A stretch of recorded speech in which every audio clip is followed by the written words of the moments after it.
Alright, the next thing we're going to go over briefly is essentially anchor points and converting anchor points to use Bezier curves.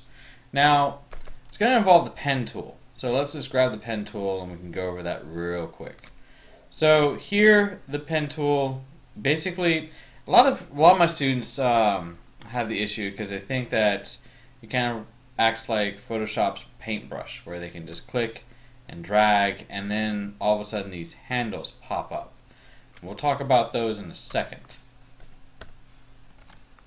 The first thing I want to do, and let's get rid of this guy.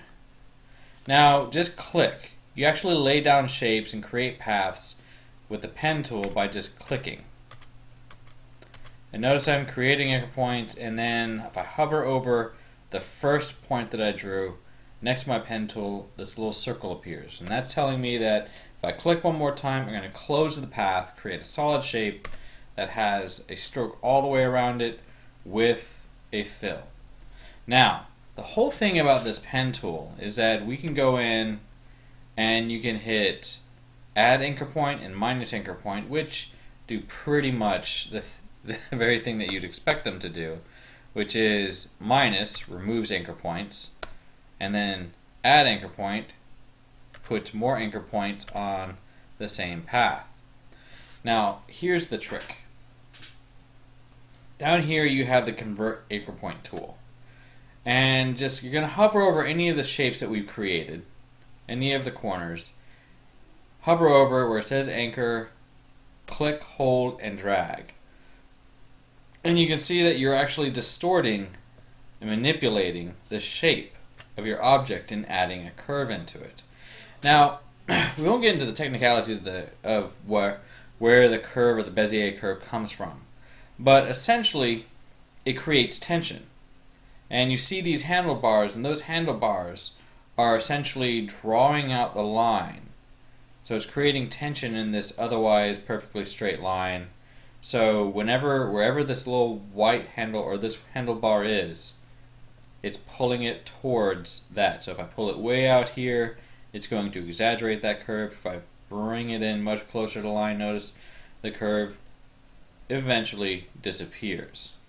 Now, going back, with the anchor points, you can actually manipulate the handles, and by default, Bezier curves have this symmetry, this kind of like seesaw action. So what you do to one side, push or pull it up or down, you'll do to the opposite side.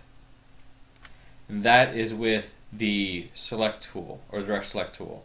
That allows you to bring it in, draw it out, but by and large, by default, the anchor point has that symmetry, or the Bezier curve has that symmetry.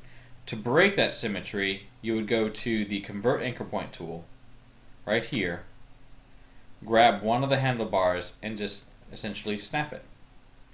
And once that symmetry is gone, you can never get it back again. Can't reset the symmetry.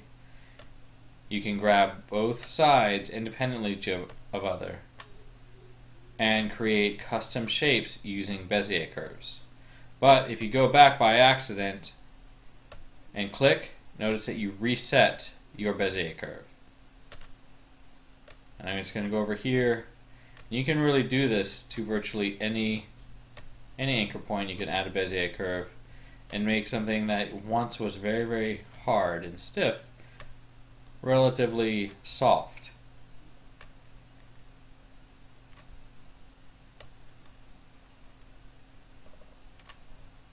And there we go.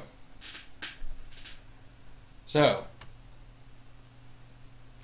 a lot of people, when you draw a pen tool, or draw with a pen tool, notice that you have this overlap.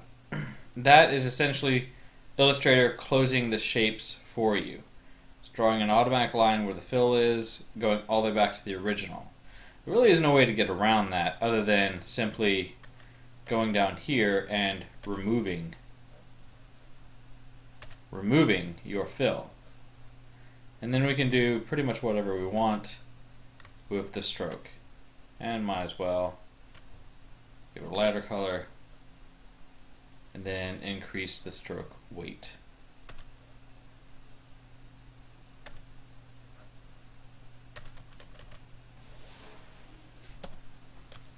So there you have the Bezier curve, manipulating anchor points, converting anchor points so you can use the Bezier curve, and so on.